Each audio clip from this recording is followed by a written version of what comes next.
City of Stevens Point Common Council meeting, recorded February 21st, 2021.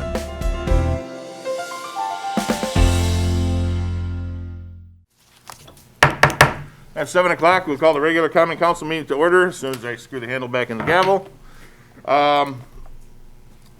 Couple of housekeeping items before we get started. Anybody who needs a mask, there are some in the back. We are still not out of the woods here, so wear your mask if you can.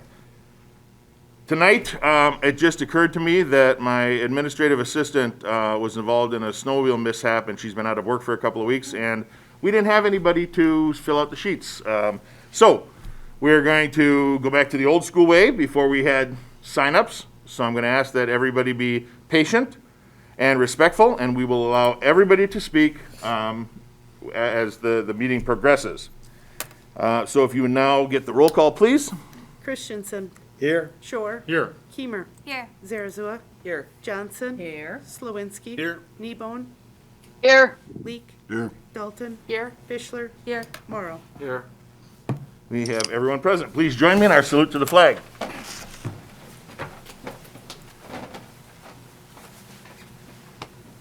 It's really hard to do. I pledge allegiance to the flag of the United States of America and to the republic for which it stands, one nation, under God, indivisible, with liberty and justice for all. I want to remind everyone that we do have a maximum capacity in this room. There are 49 chairs. So if there's not an open chair, we need you to go into the overflow room, which is just down the hall. We do have some chairs up front, so we don't want anybody standing because that's going to have people confused as to how many we can have in the room. And that capacity is given to us by the fire department. Coincidentally, our fire chief, Robert Finn, will be retiring March 1st. March 1st will be his last day after 46 years in the fire service.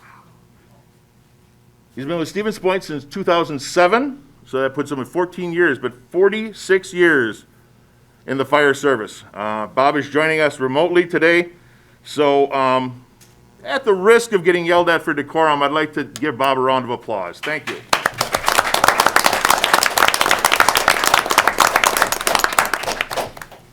Please feel free to drop him a line or something and wish him well in his retirement. I know he's looking forward to that. And March 2nd, J.B. Moody will be taking over as the Stevens Point Fire Chief. The next item I want to talk to came to me because today's President's Day, and this weekend, the daughters, sons, and children of the American Revolution had a banquet luncheon honoring George Washington's birthday.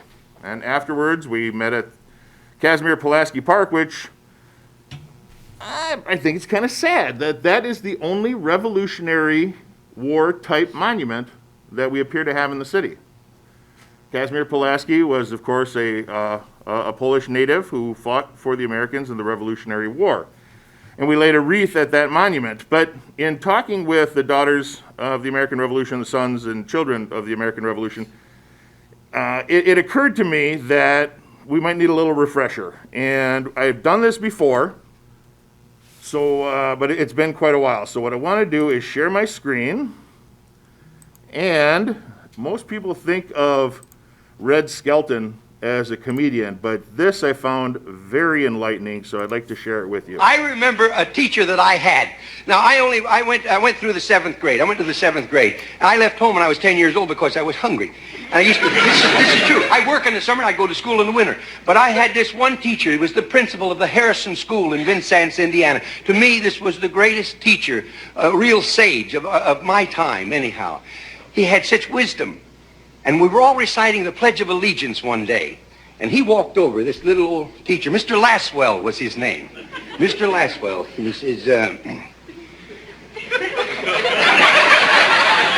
he says, I've been listening to you boys and girls recite the Pledge of Allegiance all semester.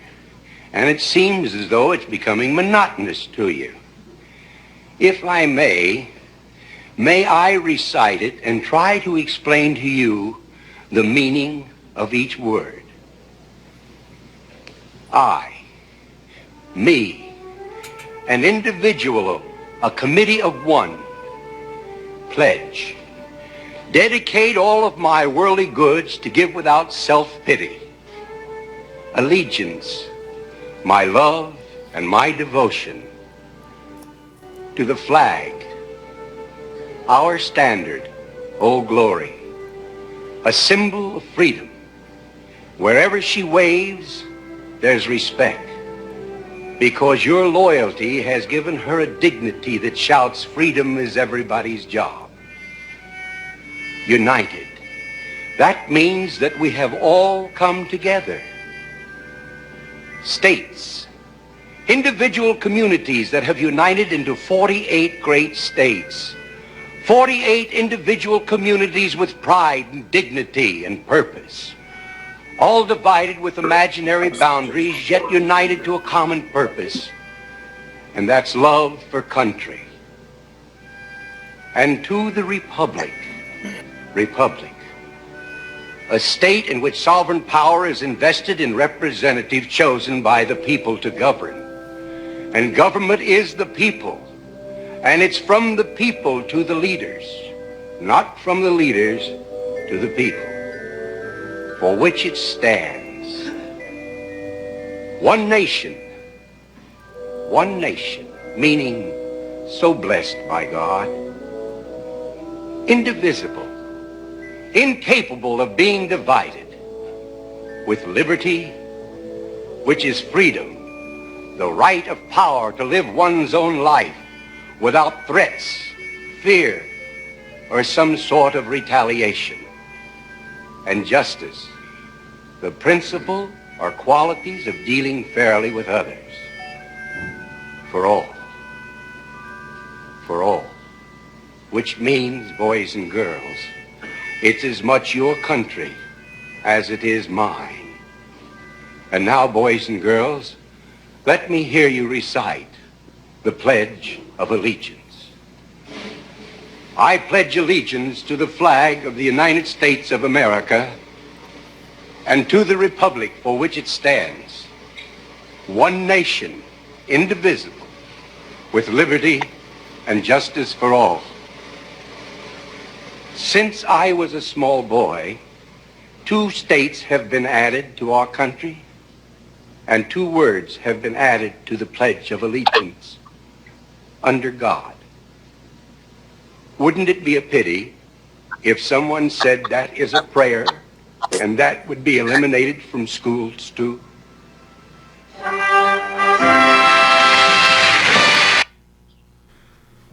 Thank you very much for allowing me, allowing Red maybe to take my speaking time. Item number 3 is persons who wish to address the mayor and council on a specific agenda item should register their request at this time. Those who wish to address the common council during a public hearing are not required to do so or identify themselves until the public hearing is declared open by the mayor. We do not have any public hearings tonight, so what I will do is, again, ask for brevity and allow up to 3 minutes for those who need it. Alderperson Kneebone, you have the floor first. Thank you, Mayor. A couple things. First, I'd like to thank Chief Finn for all his service to this community and to wish him well in his retirement. Since I'm sitting up here in Tomahawk, I understand how good retirement can be. I also wanted to remind people that February is National Heart Month, and if they have not yet seen our CPR reenactment on various city media pages, they really should. And I want to thank by name Alder Keemer for the champion of hands-only CPR, Alder Zarazua for showing us how to use the Pulse Point AED app, and to Alder Christensen for doing pretty much everything else. And don't forget, we all saw way more of soon-to-be Chief Moody than we ever thought we'd see. So thank you very much, Alders, and everybody be heart healthy for the rest of the month. Thank you. Thank you. Anyone here wishing to speak? Bob?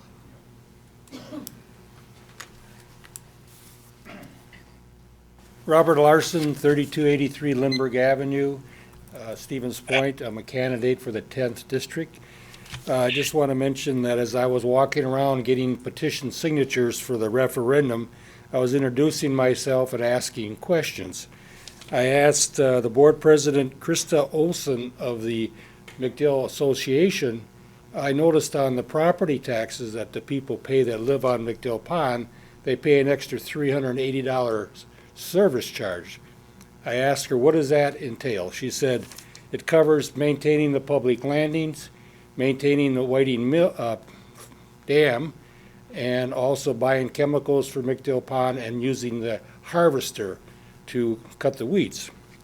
There's 176 property owners that are going to have to pay another $500 on top of that a year for 15 years for the cost of dredging McDill Pond. It's going to cost a little over $1 million.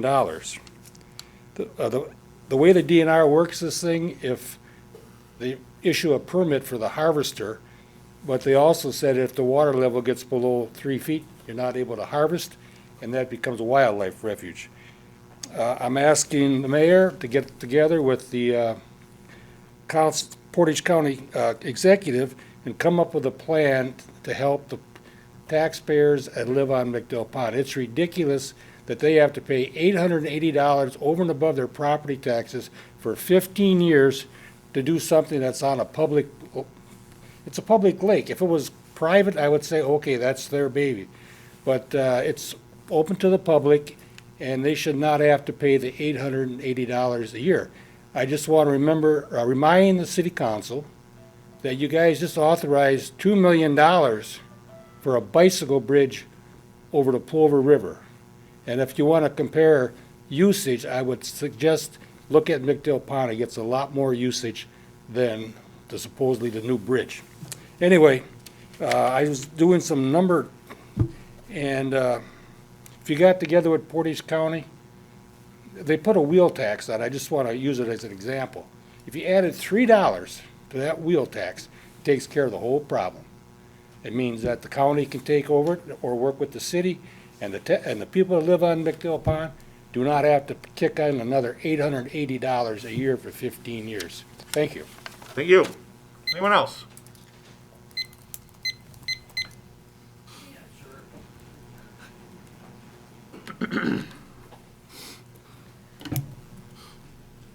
Would you say, yeah, sure? It sounds like you didn't plan on doing it. You just want to do it. I wasn't sure. I am sure now.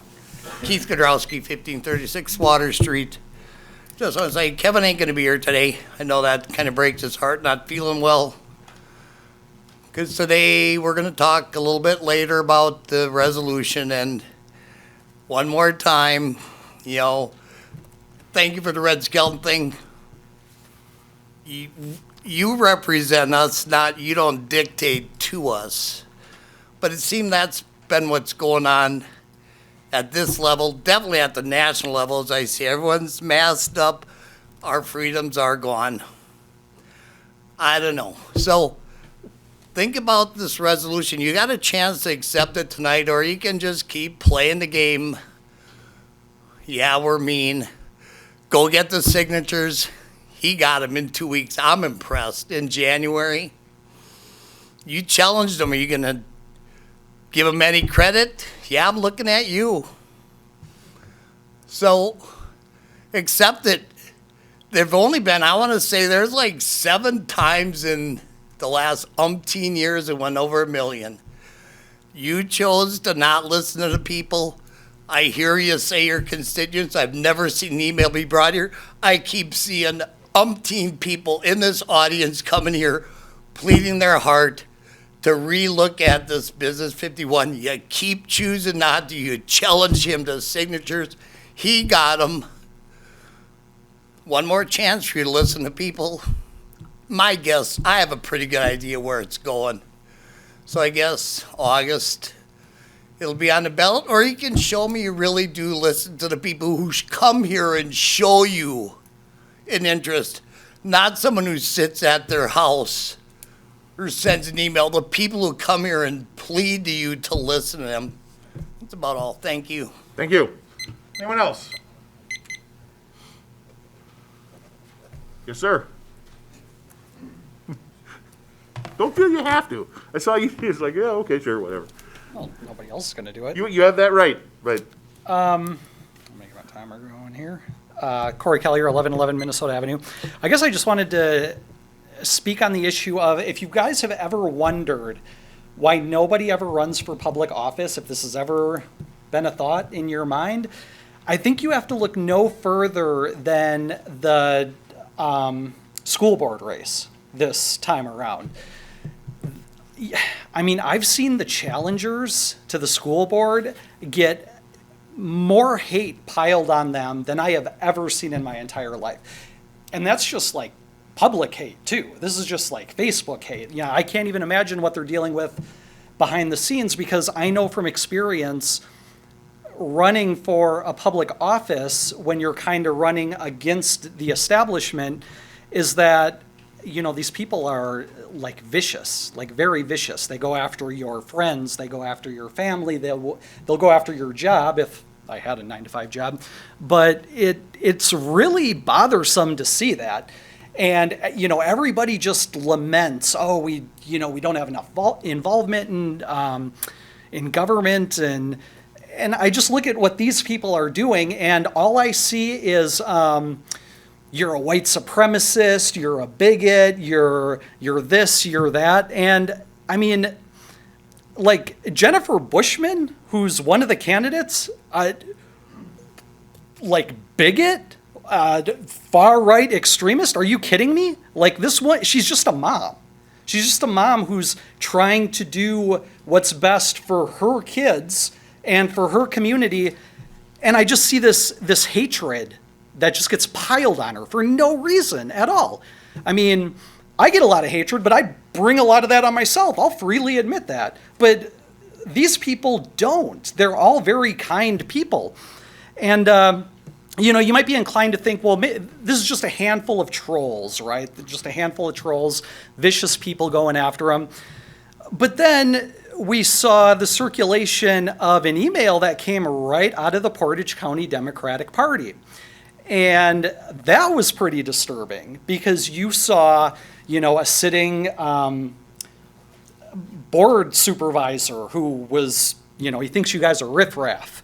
And you had former council people who had nothing nice to say. And, you know, you see this kind of divisive hatred just coming out of the party too. And the content wasn't really what was so disturbing. It's just the fact that they're so comfortable and cavalier with just trash talking their family and their community members and their coworkers and all the people that make up this community. And, you know, I know a lot of you guys are like plugged in with that group. Basically, like, I just want to encourage you guys to like denounce that behavior. Like, don't encourage it, because this just turns people off from the whole thing. So I would like to see public denouncements from all of you guys, just saying, hey, knock it off. Stop acting like children. Stop treating these people like they're like the Fourth Reich or something. It's just ridiculous. So that's all I wanted to say. Sure. Anyone else? Yes, sir.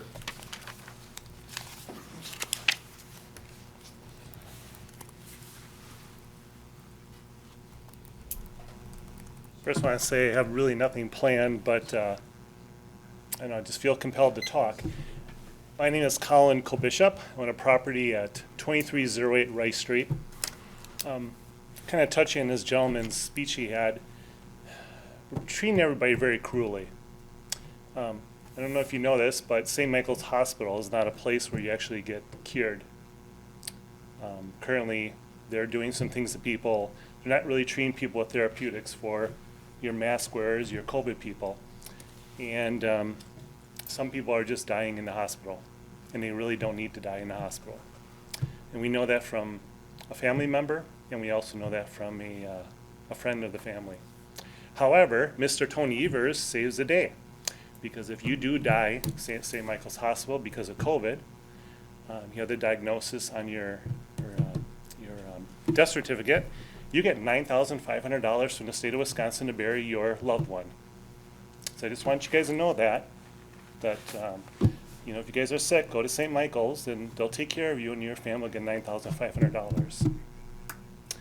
And, what else to say? With that, it's just that the fighting that we're doing, you know, the people are running for the school board. We got people driving past their houses and they're picking on them. It's really sad. It's really, really sad. And then we have the road, right? We just don't want you guys touching our road. Simple as that. And we pay the bill. And I don't know where you guys can get the money to pay for this, because if Tony Evers is taking $9,500 for every COVID death, you know, there's only so much money in the cookie jar. So where is he taking that from? I don't know. But he might be taking it from your road fund. I don't know how you guys are financing it. Are you getting federal money from, you know, our current president? You getting it from Tony Evers, a combination of this? What's your plan? You guys never been really specific. Just to let you know, there's almost 10 grand per death. And you guys can look at your stats for Portage County and just multiply that number by $9,500. It's a lot of money. That's all I have to say. Thank you. Thank you. Anyone else? Fred?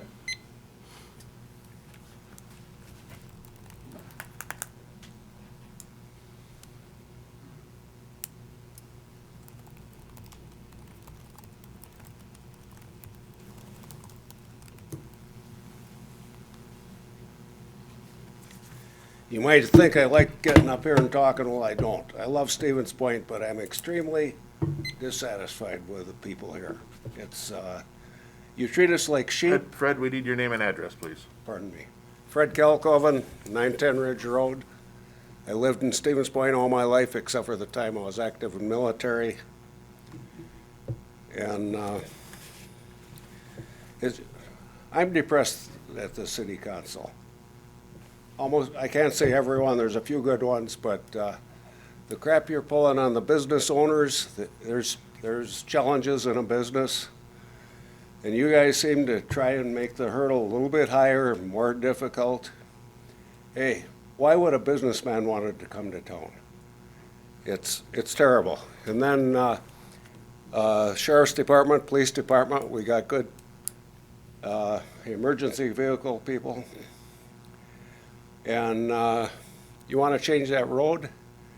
Well, it was, I believe, after the last meeting, there was another meeting, and the sheriff got up. And yeah, Melissa, that was you telling how you're going to give the police additional drivers training. The sheriff got up and said, an emergency situation, 1 minute can make a difference in a life. And you guys want to complicate Church Street? People don't know where to drive on Michigan Avenue. And it's a major artery.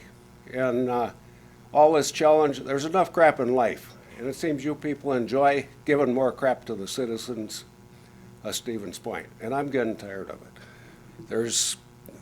These council meetings are getting bigger, and it's not to see you guys. They're concerned about the city also.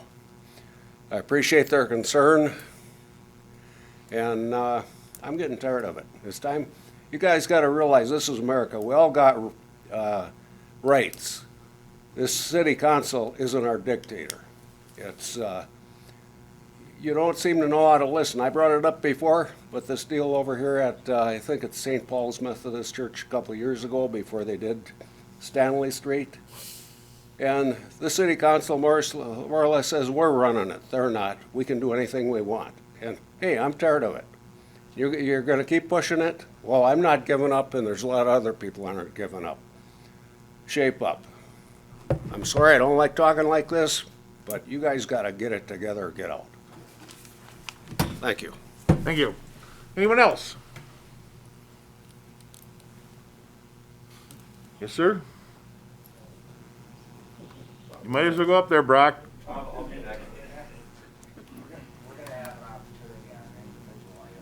Absolutely. Good evening, Dave Iden, 1008 Matilda Street here in town. Times I have to wonder if it even pays to come up here and speak, because I've spoken before and it seems as if nobody behind the table listens. Seem to have your own agenda, as has kind of been mentioned here. when you don't have an argument for your position, there's personal attacks, maybe not directly from any of you, but as Colin had said, hatred coming out against candidates who oppose what you might think, they should have no right to. I don't know if you guys were listening to Red Skelton's explanation of the Pledge of Allegiance. I would certainly hope you did take into account some of that. Like I say, I'm frustrated. I think you guys should be ashamed because you've slapped taxpayers in the face. I've heard from Polly, my representative, that whoever she talked to said they were in support of the road diet. I never did receive an answer to my voicemails, and I'm opposed to that for sure. Among other things, I could go on. I think you guys should be ashamed. Taxpayers, business owners, constituents, we're the Imperial Council, and we're going to do as we see fit. So you think that we work for you. We do to pay the taxes. But when we ask to be heard, we would expect that. You had an opportunity, my understanding was, from the business owners way early on before this even got heated. And they had suggested 4-lane on the north section and on the south section, and 2-lane in the residential district, which would be more difficult to make 4-lane. That was out of hand, turned down. And then you continue on this path, nope, here's what we're going to do. And here again, we don't care about the community, many of who have been here many times to speak on behalf of this. So, like I say, I think you should really rethink what you're doing here. Consider yourselves a member of this community and not just one who pretends to lead on the council. Thanks for hearing me out. I hope you heard. Thank you. Brock?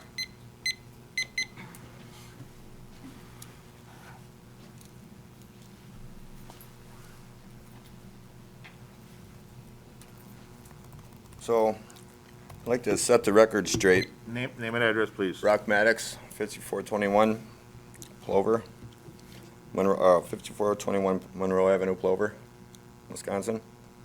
And I just want to set the record straight, about what we're doing in this community and our group. The Freedom Fighters of Central Wisconsin, we're the definition of a freedom fighter.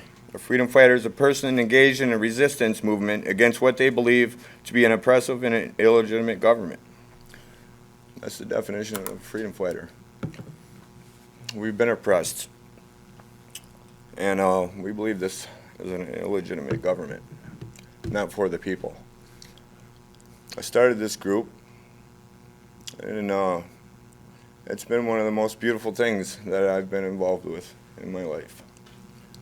These people care, they're getting involved. We've done it respectfully. There hasn't been one thing since we started in 21 months that we haven't done respectful in this community. The division that has gone on in social media and the attacks about this community group here is unjust. It causes more division. So, for this division to stop, this stuff needs to come from the community leaders. You guys see this happening. We've been very respectful. Yes, we've had many protests. We've had some heated conversations from these members, but to be called racist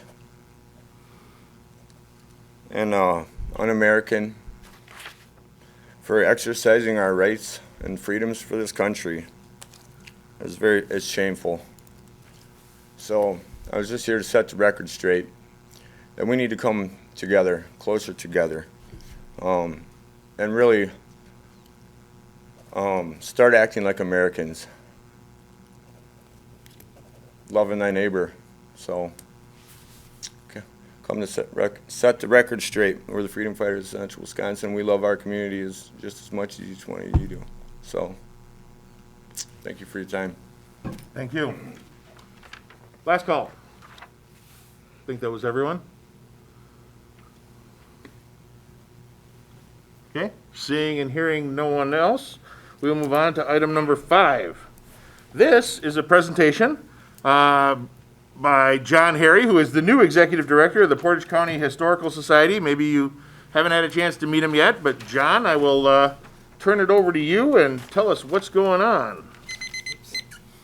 Well, first, thank you so much for having me here today. It's really an honor to speak before the Common Council, so thank you for Mayor Mike to inviting me. I did have a question slide at the end. Mike informed me that that's not usually normal protocol, so I will just leave my business cards on the way out. So if you have any questions, feel free to call me, email me, anything like that. You want to hit the go button? You know, I used to do IT for a living. Slideshow from the beginning. All right. Okay. Yeah.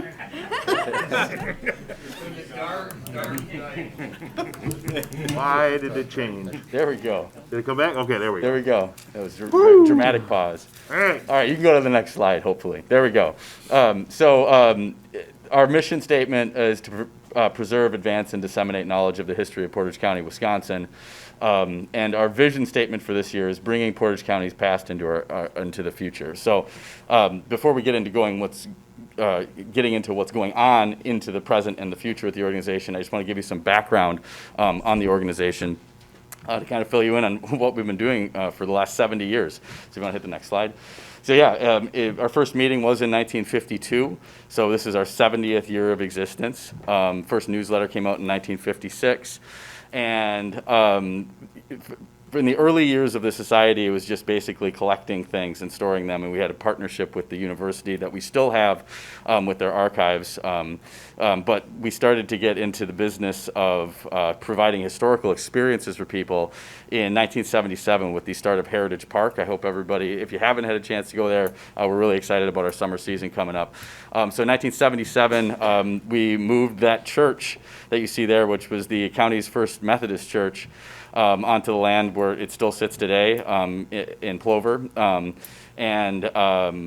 About 6 years later, we bought the entire block of land there, which is now the entire Heritage Park, which consists of 11 structures now ranging from different houses, the church that you see there, post office, railroad station, and even one of the Yellowstone cabins.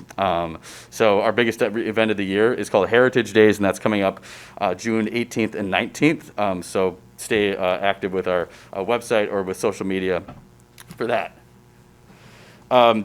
We grew again in 1985 with the Rising Star Mill in Nelsonville. So this mill was built by Jerome Nelson, who the village is named for after his return from the Civil War in 1868. For a long time, that mill was the only source of electricity for that entire village. The DNR purchased the land in 1984 and sold the building to PCHS in 1985. The dam was removed that the mill was running on in 1988, which is why that's now a Class A trout stream. The art show that is the biggest fundraiser for the mill is coming up Memorial Day weekend. And there's a loom inside of the mill that is still working that you can buy rugs made from it, and they go really quick, just a heads up. Next slide. And then 1986, we grew again. Temple Beth Israel on Water Street, it's probably our most visible site, being on a main thoroughfare, was constructed in 1905 and served as the house of worship for Stevens Point's vibrant Jewish community until 1985. It's the third oldest synagogue in the state of Wisconsin, and it's the oldest synagogue in the entire state with its sanctuary still intact. And so we're working with the university and the students there to provide more educational experiences along the lines of internship and site management to go with that as well. And finally, our fourth historical site came into the fold in 2006, Fire Station number 2 on Strongs Avenue. It was built to service the south side of the city. There was a firehouse on the north side at one time. It also served as the city jail or calaboose for a time. So if you had too many and got in trouble, that's where you would have been put overnight. PCHS bought the building from the city in 2006, one of the historical preservation triumphs of the city. And we got it for $1. And I was talking with our board president, Tim Siebert, the other day, and he said, you know, we never actually paid the $1. We're good now. Oh, we don't accept cash, sorry. Thanks, John. We'll make sure Corey gets it. Wouldn't there be interest on that? Okay, so next slide. And then the biggest step we've taken recently is me. Good looking picture, right? But in 2020, last year, I hired the first paid staff. So up until 69 years of the entire organization's existence, it's been all volunteer. So just a little bit about me. Know that I love living in Stevens Point. And I'm so happy to be here. So my background is that I went to UWSP. I'm originally from Superior by way of Minneapolis. Went to UWSP, became a radio DJ for 10 years, and then ended up right back here where I'd started and said, I want to do something different with my life. And the staff at UWSP helped me get into grad school. I was at UW Milwaukee for public history and nonprofit management, and worked at the Milwaukee County Historical Society. And my wife and I at some point said we really want to move home. And so couldn't be happier to be back in the area. So thank you again for having me here tonight, because this is pretty cool. Next slide. The other thing that we have, other than our historical sites, is we take care of a whole lot of different documents and artifacts. So we're in the midst of a cataloging project. Yes, that was the tap room at Point Brewery. That's the picture I used there. Yeah, so before, when I was on the board of the society, before I went to graduate school, I was able to convince Point Brewery to donate their records from Prohibition to the archives. Our archives, we have over 500,000 documents and about just as many artifacts across our historical sites and in storage. So one of our biggest challenges is figuring out how to preserve these things and to store them for future generations. But a lot of our more valuable archival materials is at UW Stevens Point's library in the archives, and you can make an appointment. It's free to go in there and see this stuff. It's your history. And you can see it, the primary source documents. This is no one's interpretation. You can go view it anytime. And finally, I wanted to end on what our guiding principles are for the year with me at the helm of this ship. So I've separated into the 3 Ps. First, our organization has not always been the most visible or the most accessible, and I want to make sure that moving forward we are really keeping the people of this county in the forefront of every decision we make. This is your history, we are your historical society, and I want you to be able to take ownership of what we do. So know that that is a priority of ours going forward. Second, we can't do that unless we're partnering with a whole lot of different organizations and city governments. So I want to make sure that we are partnering and having strategic partnerships that allow us to keep growing and keep getting the visibility we need to grow, while also, again, representing the people, which is the reason we exist in the first place. And then finally, planning. So we have I think we've had these before, but they've never really gone anywhere. We have a strategic planning session coming up this year that will hopefully set the roadmap for us to keep growing into the next 5 years and beyond, so that the historic impact that we can have in the city is greater and greater. And that, again, you all can take ownership in the fact that that your history will be preserved here in Stevens Point and Portage County. So thank you all for having me here tonight. And again, I'm going to leave these over on the table there, so feel free to hit me up and have a good one. Thank you, John. Before you leave, I know we don't do questions, but you left out some of my favorite parts. So if someone wanted to know more about the historic murders that took place in Stevens Point, or maybe the historic pub crawl that the Portage County Historical Society does, tell us where they can learn more about that. Thanks, Mike. That is a startling omission by me, isn't it? So you can go to pchswi.org. We're in the process of revamping our website right now, so I appreciate your patience in that. So stuff is easier to find. And then, of course, our Facebook page and Instagram are the other 2 places you can do that. But like Mike said, be prepared for more tour offerings and different programming offerings than you've ever had before from us. So there's going to be a lot of chances to interact and have some fun. This is all supposed to be entertainment as well as education. So thank you very much, John. Thank you. Appreciate the opportunity. All right, on to our consent agenda. The consent agenda consists of a multitude of things. Is there any older person who wishes to pull anything from the consent agenda for further discussion? Alder Dalton. Not for further discussion, but for purposes of abstaining. Number 2 from public policy and government, the license list. License list for public policy and general government, the license list. We will pull that. Anything else that anyone wishes to pull?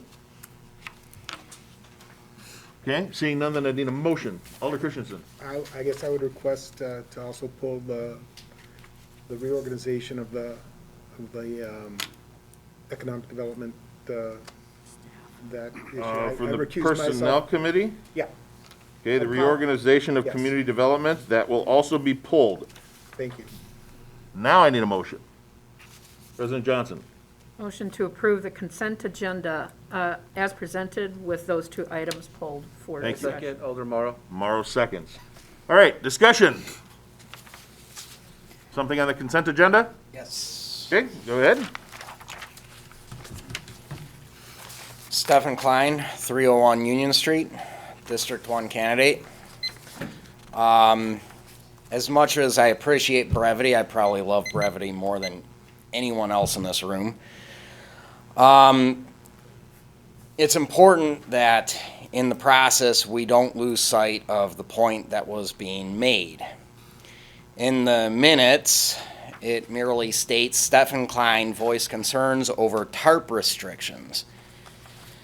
The point being made had nothing to do with the TARPs, but the fact that we are passing ordinances with little or no consideration or oftentimes discussion over whether they are rooted in reality or reason.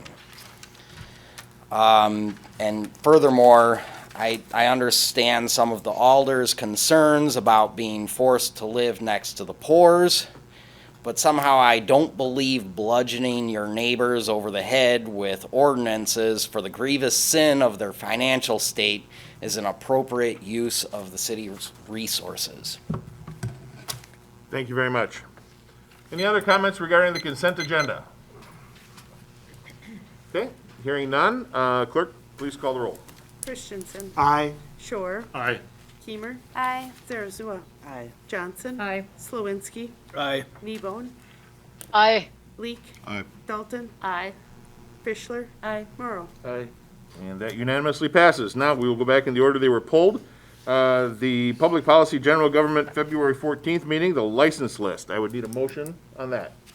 Moved by Keimer to approve, Yes, I'll second. seconded by Fischler. Discussion. Hearing none, we have an abstention from Alder Dalton. Call the roll, please. Morrow. Aye. Fischler. Aye. Dalton is abstained. Leek. Aye. Kneebone. Aye. Slawinski. Aye. Johnson. Aye. Zarazua. Aye. Keimer. Aye. Shore. Aye. Christensen. Aye. And that is approved. Item number 4 from the Personnel Committee meeting of February 14th speaks to the reorganization of the Community Development Department. Need a motion on that. Moved by Shore, Move approval. seconded by Morrow. We have an abstention from Alder Christensen in regards to this. Is there any discussion? Hearing and seeing none, clerk, please call the roll. Christensen abstained. Shore. Aye. Keimer. Aye. Zarazua. Aye. Johnson. Aye. Slawinski. Aye. Kneebone. Aye. Leek. Aye. Dalton. Aye. Fischler. Aye. Morrow. Aye. And that is approved. Item number 7 is a resolution, which is a request from James Yakush for a conditional use permit to construct 3 duplexes at an unaddressed parcel off of Echo Dells Avenue with the parcel identified in your packet. I'll move approval. Moved by Fischler, seconded by Leek. Discussion. Yep, go ahead. It's in my district, and I used to live over there in the Green Avenue Apartments. I saw those vacant lots, and I'm happy something's going to get built there. You weren't living in the vacant lots, though. No, only temporarily. Yeah. Any other comments, discussion from the audience? Hearing and seeing none, clerk, please call the roll. Morrow. Aye. Fischler. Aye. Dalton. Aye. Leek. Aye. Kneebone. Aye. Slawinski. Aye. Johnson. Aye. Zarazua. Aye. Keimer. Aye. Shore. Aye. Christensen. Aye. And that is approved. Item number 8 is a resolution, which is a request from Benjamin Piffner for a conditional use permit to operate a non-owner occupied tourist rooming house at the property located at 2308 Main Street with the parcel identified in your packet. I move to approve. Motion by Morrow, seconded by Dalton. Discussion. We already talked. Comments from the audience? Talked about it. Okay, hearing none, clerk, please call the roll. Christensen. Aye. Shore. Aye. Keemer. Aye. Zarazua. Aye. Johnson. Aye. Slawinski. Aye. Kneebone. Aye. Leek. Aye. Dalton. Aye. Fischler. Aye. Morrow. Aye. And that is approved. Item number 9 is consideration of possible action on a memorandum of understanding with Integrity Grading and Excavating. Director Lemke, do you want to brief us on this before we get a motion? Thank you. Just to build on the materials in the packet a little bit, the Runway Project that's been scheduled for some years now got bid in the fall, or actually mid-2021. And one of the things that hung the whole thing up is that the Bureau's engineer at the time, we've had a couple interims in the last year or so, estimated the project a little off, quite a ways off, to the point where they couldn't award it. And that led to us having a scheduling issue because it wasn't going to happen in '22. And we, of course, want it to happen in '22. So with a lot of help from a lot of different parties, what we've come up with is the fact that the Bureau is going to be willing to award the project. The contractor is willing to hold their bid prices from '21 if we get into the sponsor-only memo, which basically says we're going to bear the costs. However, we're really not. We're not going to begin the project till the grant from the federal government comes through to the state, and the state funds our program. In order to not have to take all of that and just blind faith, the memorandum of understanding is before you, between us and the contractor, where the contractor says, I understand the situation you're in. We're going to wait till there's a grant money's in to start this project. Therefore, there won't be billing. Therefore, your assurance to the state that you'll pay for it doesn't really mean you're exposed, because we're not going to start the project till then. So it's a bit of a workaround to a really big issue, roadblock that we had. And actually with this approval, I believe they'll get a notice out tomorrow. Perfect. Thank you, Director. Need a motion? I'll move. Moved by Slawinski to approve, seconded by Dalton. Discussion. Comments from the audience? Hearing and seeing none. Clerk, please call the roll. Morrow. Aye. Fischler. Aye. Dalton. Aye. Leek. Aye. Kneebone. Aye. Slawinski. Aye. Johnson. Aye. Zarazua. Aye. Keemer. Aye. Shore. Aye. Christensen. Aye. And that's approved. Item number 10 is an ordinance amendment regarding parking meter zones and controls. I'll make a motion to Okay. approve. Moved by Keemer, Second. seconded by Morrow. Discussion? You're slow power. Comments from the audience? Hearing and seeing none. Clerk, please call the roll. Christensen. Aye. Shore. Aye. Keemer. Aye. Zarazua. Aye. Johnson. Aye. Slawinski. Aye. Kneebone. Aye. Leek. Aye. Dalton. Aye. Fischler. Aye. Morrow. Aye. And that's approved. Item number 11 is to award the bituminous patching project 22-03 to American Asphalt of Wisconsin in an amount not to exceed $114,250.43. Motion to Motion by approve. Dalton, seconded by Morrow. Discussion. Can't wait for this to be going, because I've been seeing the roads and it's thoroughly needed. Thank you. Comments from the audience? Hearing and seeing none, we need a roll call, please. Morrow. Aye. Fischler. Aye. Dalton. Aye. Leek. Aye. Kneebone. Aye. Slawinski. Aye. Johnson. Aye. Zarazua. Aye. Keemer. Aye. Shore. Aye. Christensen. Aye. And that's approved. Item number 12 is a revocable occupancy license for Century World to construct a fence along North Point Drive, Michigan Avenue, around the golf course, basically replacing the existing fence. I move to approve. This is in my area. Really looking forward to it for the senior tour coming up. Thank you. Motion by Morrow, seconded by Shore. Discussion there.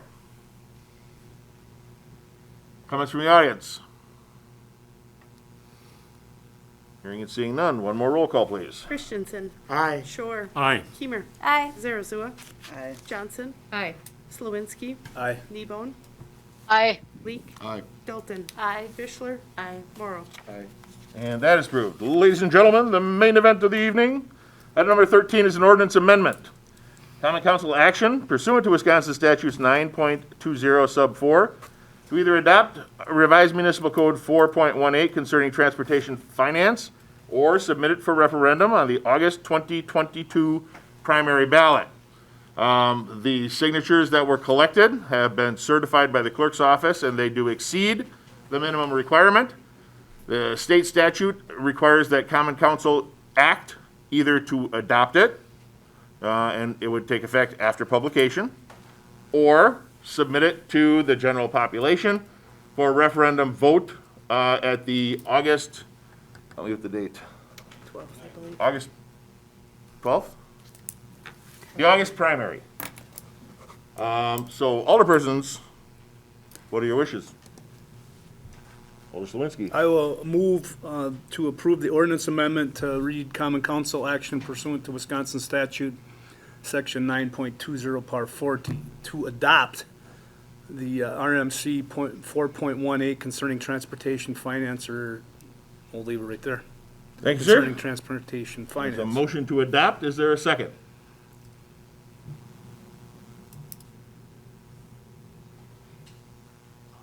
I'll second it. Okay, seconded by Morrow. Now, discussion.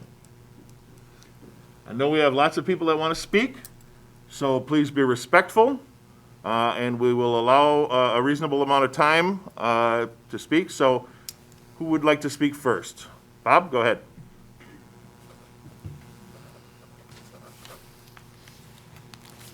Robert Larson, 3283 Lindbergh Avenue, Stevens Point, candidate for the 10th District Alderperson. I would recommend the City Council adopt the referendum, but I know in reality it's going to be 10 no and 1 yes. In the past, food companies would test a product for a period of time in certain cities. They would do that for a reason, to save on cost. If the product wasn't doing well, it would save them millions of dollars. I would recommend that the mayor and the city council do a test on Business 51. Why don't you put up some road barrels or concrete road dividers and make Business 51 into a single lane? Make sure all the stops and go lights have left-hand turn signals.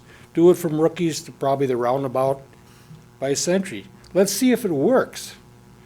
If you do, this will realize that the citizens are saying it's not going to work, and the conclusion will be leave it 4 lanes. So why don't we do a test? Maybe you have the authorization, Mayor, to do it without the city council. I keep hearing this road diet is all about safety. I would like to see the accident report for the last 4 years. Where do the accidents occur? Probably a lot of places where you don't have a left-hand turn signal. The road diet is all about money.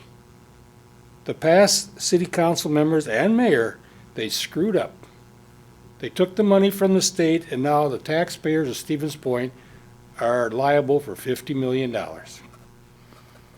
So I would like to see you guys adopt it. I know you're not going to, but let's do a test to save ourselves millions of dollars, because once you do this thing, either way, you're not going to be able to change it. It'd be a simple thing, road barrels. Let's see what the confusion is out there. Thank you. Thank you. And Bob, believe it or not, you're not the first person to think of that. And I'm going to ask Director Berdoon to prepare himself to answer that question on why we can't just put up barrels and test it for a while. So I'll have him do that after the public comment period. Okay, thank you. Next.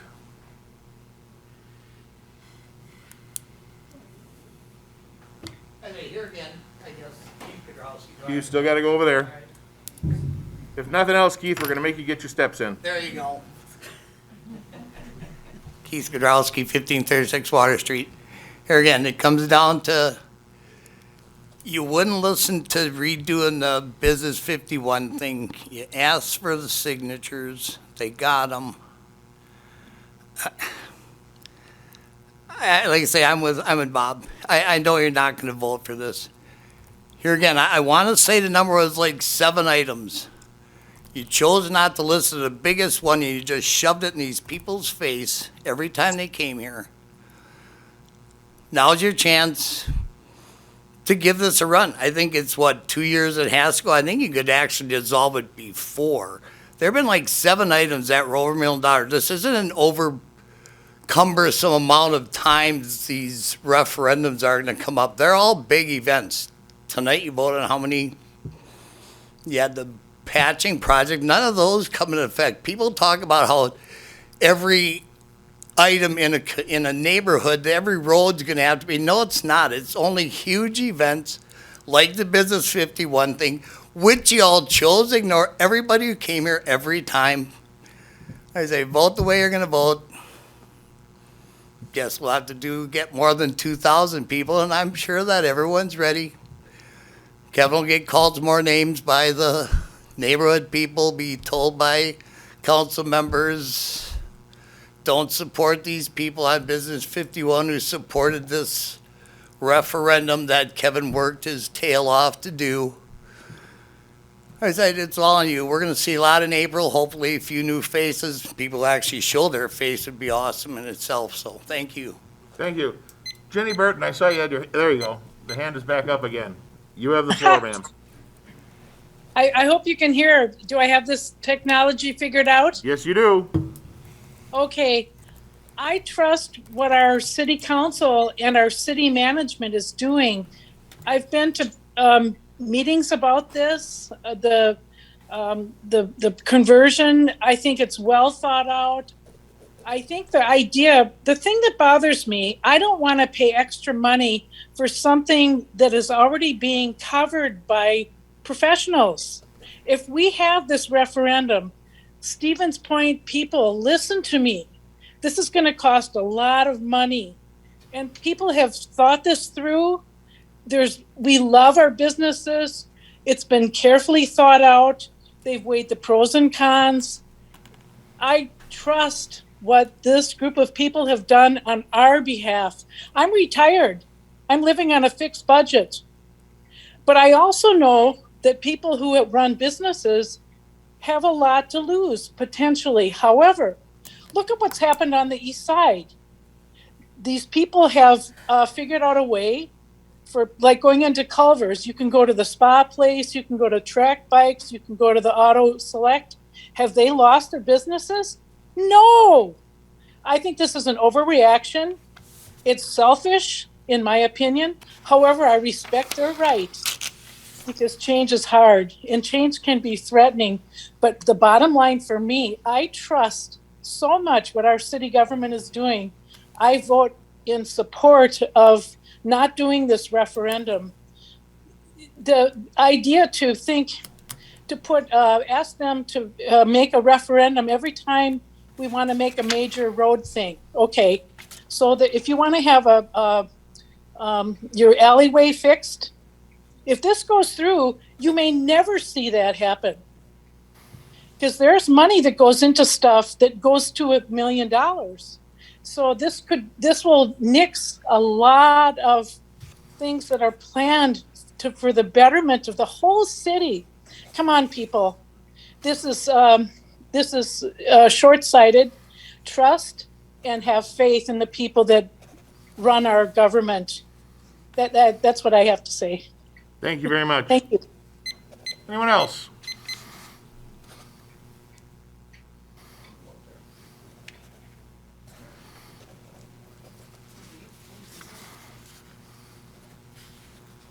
So, this referendum, I'm gonna ask you guys to support adopting it.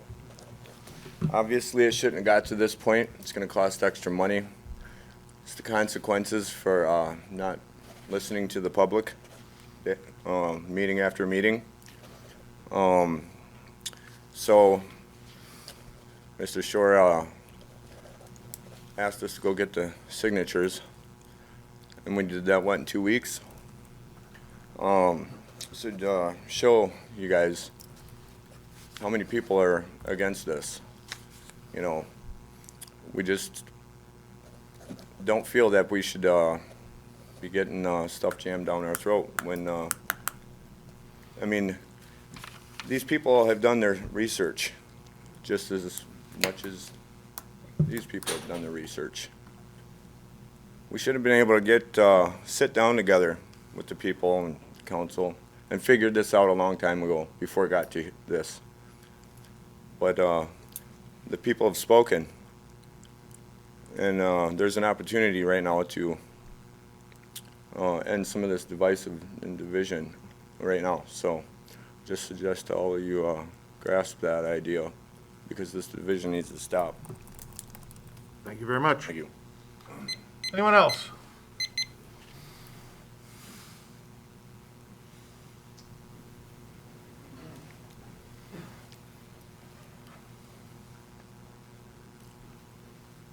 Colin Kobishop, property owner of 2308 Rice Street. Probably the mayor and I don't know, some of you are transplants and some of you weren't even born during this time, but I think the mayor remembers, just like I do, that Michigan Avenue didn't have the viaduct. You remember those days? And that was a big battle to put that viaduct in, if you remember. And I was a little kid, you were a little kid, but you know, parents at home and grandparents were yelling and screaming about the city council to put that in. But once that was put in, that became a main artery, didn't it? So now I'm sitting in my truck. I'm coming into town. I'm at McDill Pond, and I'm stopped because the train's there, and I'm waiting just along with everybody else. But I'm far back. Then I thought, what's going to happen once that train leaves? Well, the train leaves. We're all going the same direction. There's 2 lanes of us. We all have to then, with your plan, we have to merge into 1 lane to go through town. So then what's going to happen? You know, everybody's impatient. So some of us are going to go on Michigan Avenue, and some are going to go on to Water Street. Well, I think it was November, one of you mentioned this, that it's very silly to take a 4-lane road to a 2-lane road to a 4-lane road. However, I want to remind all of you, if you don't drive on Water Street, if you come from the south side, you're going through a 4-lane road, then you go to a 2-lane road, then you go downtown, you go to a 4-lane road, then you go back on North 2nd Street, which is a 2-lane road. So I understand we need to do something with Church Street, Division Street. But if you do, that's going to affect Michigan Avenue and Water Street. And none of you have said what you're going to do about Water Street. And as a little boy, I remember this. There was a debate about putting a viaduct at Water Street, but there's a cemetery there. None of you have mentioned putting a viaduct for the train for Water Street because the traffic will go from Church to Water. Now, I understand you're voting this referendum, but if you guys would have thought of that, we maybe wouldn't need to be at this juncture. And I also want to say this. I'm very surprised, but I want to thank you, Mr. Morrell, is that pronounce your name? Yes. For doing the second on the motion. I'm very surprised that it got this far. Really surprised. So anyways, maybe I'm just a little too late to tell you about Water Street and remind you about Michigan Avenue, but just wanted to speak my piece. Thank you. Thank you. Next.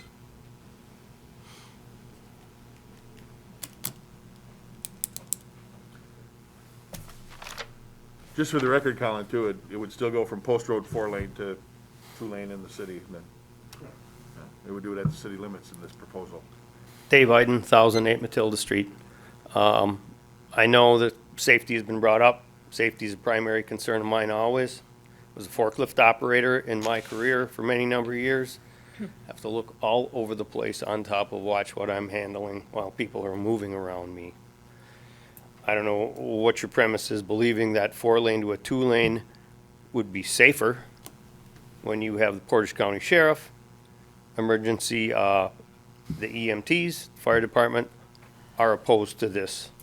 I know the sheriff is, I spoke with him. It's my understanding.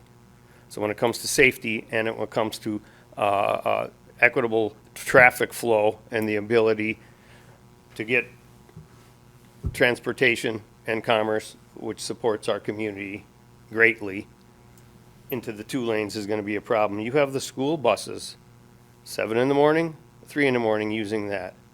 How much longer is that going to take? And you can't tell me convincingly that there won't be any impeding traffic flow if you go to this. So it becomes safety also. What is your legacy going to be down the road if this were to occur? That we stuck together, we stuck it to the city, and we saw it through in spite of what the townspeople wanted. You know, I have real concerns, and I feel strongly about the way I do as you do. But you know, as people we are supposed to look up to for leadership, to represent us, I'd still really appreciate you would move forward with this referendum now, and then we can get the project going. My understanding is there's a time frame already for the money in place for the northern section. So obviously we want to move ahead on this. I had mentioned in the past competitive bidding, which I believe was brought up also here. That is one of the things that would hold down costs, among other things. I don't think there was the transparency that you all claim there was. Come to the meetings. I'm not one to follow tech stuff. Personally, I kind of don't like it for a number of reasons. Nevertheless, that being the case, I don't think it was open and transparent to the community. If you brought it forward and said, here's the plans, here's what it's going to look like, here's what it's going to cost. We haven't seen that laid out in front of us either. So now we're going to, after the fact, decide we're going to do this and then bring it forward. And then it's way too late to act, which is again why we're here. You know, I wish I had more confidence in what has occurred here. It's unfortunate because it breaks up the community, and it's sad. We've got enough division in the country nowadays, and that seems to be the direction that so many want to head. We've got problems ahead at a national level. We've got problems ahead at the local level. Personally think that local government is most effective, closest to the people. That would be here. Once again, I'm urging you to consider strongly your actions and where we proceed from here, because we're watching. Thank you for your time. Thank you. Anyone else? Yes, sir. Thank you. Ron Carlson, 3356 Oak Avenue. And I wasn't going to speak tonight. I was going to listen and learn. But I really feel there's an opportunity here tonight. I really feel there is a huge opportunity to mend those divisions, mend those fences. I guess I think back to what my grandpa told me, and I've sort of lived my life this way. If you're in doubt, don't do it. Take a breather. That's what I'd like to see the council do tonight. Take a breather. Vote for this.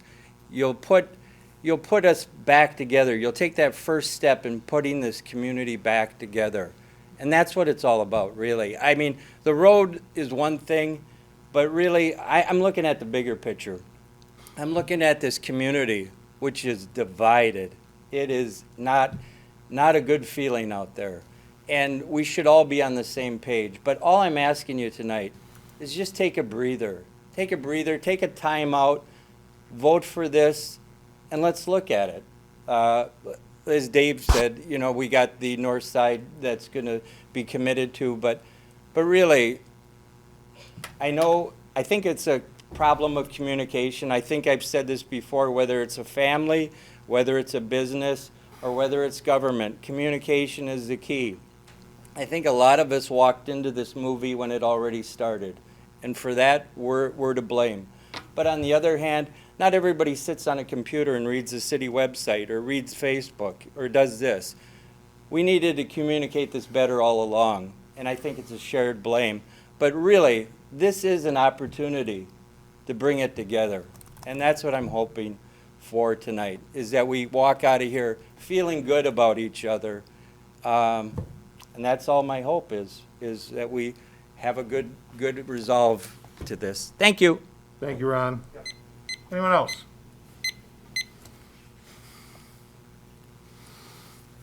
Okay, Mary McComb?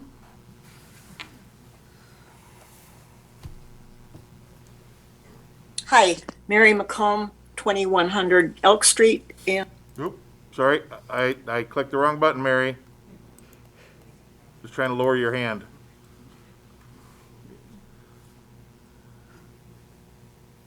Can you unmute again?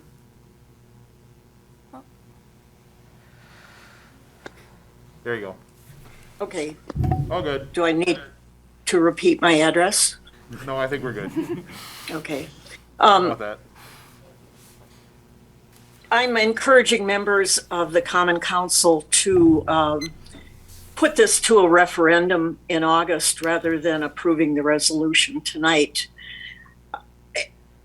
This has been going on for months, and it looks to me like the city is being held hostage by a special interest group of Southside business people and the many other people who support them. They seem to believe that the interests of their businesses are more important than the interests of all the other possible users of Business 51. And the ironic thing is that the recommended redesign for Business 51 would probably be better for their businesses than what they would prefer. And they've gathered a bunch of supporters, and everybody's in this mode of the divisiveness is caused by Common Council, and Common Council doesn't care about us. Well, they refuse to understand that Common Council does care about the people of Stevens Point, and that's why the whole project was started. And Mayor Wiesa, you too have been, you published a editorial on the city website in which you totally blamed Common Council for what has happened in this situation. And you haven't called people to task for, I've been to council meetings either online or in person, and people have been rude and disrespectful to current council members and even past council members. I've seen some horrible disrespect from people. Fortunately, tonight people seem to be respectful. But I'm seeing a city that's held hostage to a special interest group. And my hope is that if we defer a vote on this until August, that people will vote against this resolution and will care about everybody in town, not just the Southside business people. Thank you. Thank you. Anyone else?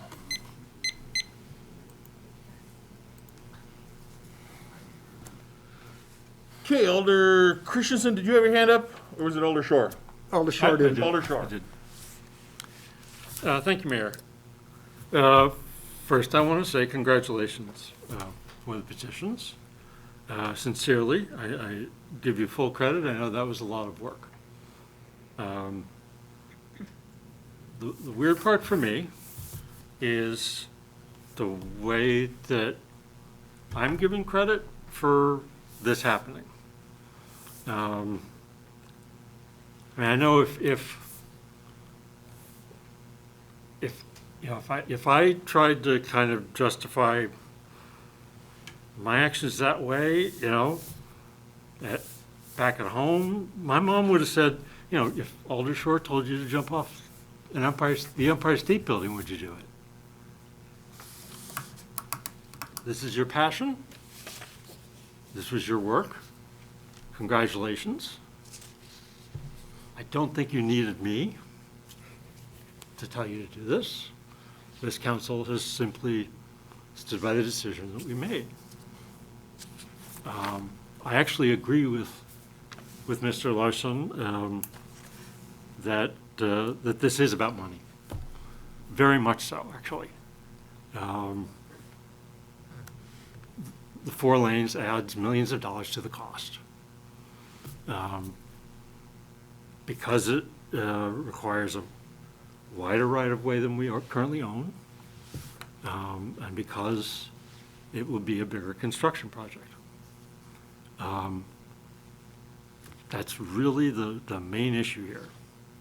I mean, as far as the referendum goes, now, you know, now the issue is broadened out, and it captures every budget item of a certain size. And we're going to have 6 months to debate that. And so may the better case win. Thank you. Thank you. Anyone else? Alder Christensen. I guess first I'd like to thank the people here for the way this meeting's been able to be handled this evening. I think it's very, very important for people to be able to disagree without being disagreeable.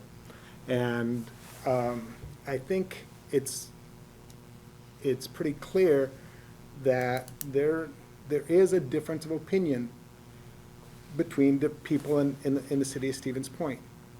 And that's healthy. That's not a problem. I don't have a problem with that. I think there's mechanisms in place to be able to deal with those things. When we dealt with this issue earlier, I did mention that. I said, you know, there is that that ability to have a petition and to be able to bring this to referendum. And again, I congratulate you as well. A lot of work went into that, and those signatures were obtained. That's fantastic. That's how our democracy should be working. However, when we said, it was mentioned earlier, we should probably take a breather. I think if we approve the ordinance tonight, we'd be doing just the opposite of that. Then we would be ramming the other solution down people's throats.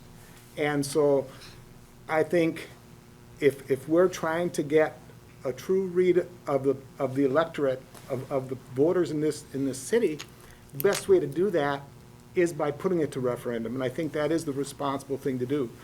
I think we'll have a breather, we'll have the opportunity between now and August to have that good discussion and to take a look at all the pluses and minuses. And there are pros and cons each way, and both sides have legitimate concerns. Again, I thank you. Even before I was on council, I had concerns over some of the access issues, and I know as part of the design process that's ongoing right now, there's communication and then discussions taking place with various property owners, and some of those things are being addressed. I think it's good that we have this time. We're not rushing into it. We have that ability to schedule the referendum in August. We're going to have more information. We're going to have a better idea of what the actual plan is going to take a look at. And I think the voters in Stevens Point, my one thing too is I think that time between now and August will be an opportunity for everyone to become familiar with just what the impacts of that proposed ordinance will have, because it's going to be more far-reaching than just Business 51. And so those are things to take a look at, to talk about, and to take into consideration. So I will be voting to put it to referendum in August, and I look forward, I hope we're able to keep on having discussions, exchange ideas, get information, and to be able to do it in a nice, respectful manner like it's been tonight. So thank you. Thank you. Anyone else? We'll go with Keeley, Fischler, and then Alder Leek, and then over to Johnson. So initially when the referendum was coming about or being under discussion, I was under the impression that it was strictly in opposition to the Business 51 Improvement Project. So what I see tonight is something that's morphed into all projects over $1 million. The concerns I have about that are that the city actually votes on, well, we have 2 resurfacing projects that usually are over $1 million. And from my understanding is that I don't know if citizens would really want to vote on repaving projects. Maybe I'm wrong, but I'm just curious to know if that's really of importance. If somebody lives on the north side and is going to vote on a resurfacing project on the south side, that also involves notifying people, having public involvement meetings for a stretch of roadway that maybe certain people don't even live on or want to even be a part of. So that was one concern of mine. And then the other thing was that these referendums would need to take place either in the spring or the fall elections to make them most cost effective. Sorry, I'm having trouble understanding right now. If that's not the quote of the day. So, Mike. That was not on purpose. I know, I understand. So, my point is that, Siri, no, that they would need to, this referendum would need to take place in either the fall or spring elections. So, if something were to fall outside of that, a special election would need to be done, and that's going to cost money to the taxpayers. So, when I contacted the clerk, I asked her how much would it be for a special election to do, a referendum if it wasn't falling in a spring or fall election. And she said it would be over $15,000. So I don't really know if this referendum is going to really be of service to both the city or the citizens in that aspect. And again, just in reference to these repaving projects. So I think maybe that needs to be addressed a little bit. And then also, what if there's an emergency and, you know, there's a flooding incident or something where all of a sudden we have to vote on something. Is that going to have to go to referendum? So those are some concerns that I have. Thank you. Thank you. Alder Leek. Yeah, thank you. You know, what we heard is a lot about Business 51, but I just remind people that the word Business 51 or the phrase Business 51 does not show up in the text of the referendum. This is partly about money, as we've said, but it's really about how we make these decisions. And I do agree with Alder Christensen that the people should vote on it, because the people have not spoken, and I'm not the voice of the people. Nobody in this room is.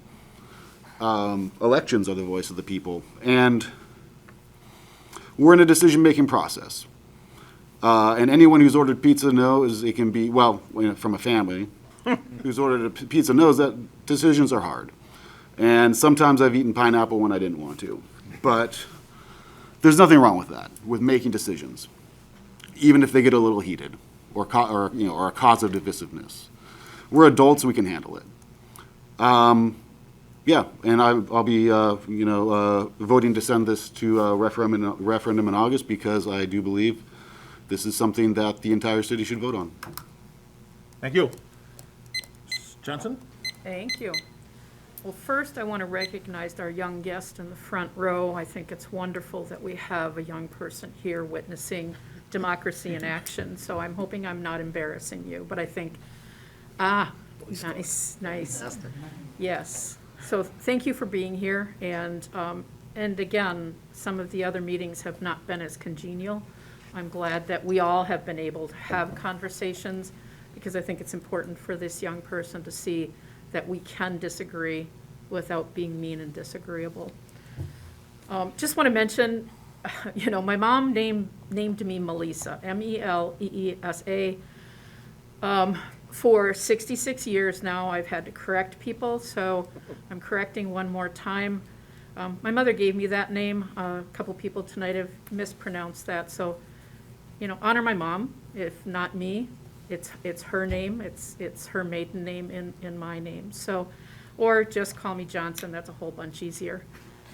The other thing is, someone had mentioned that about why didn't we accept the alternatives that were offered.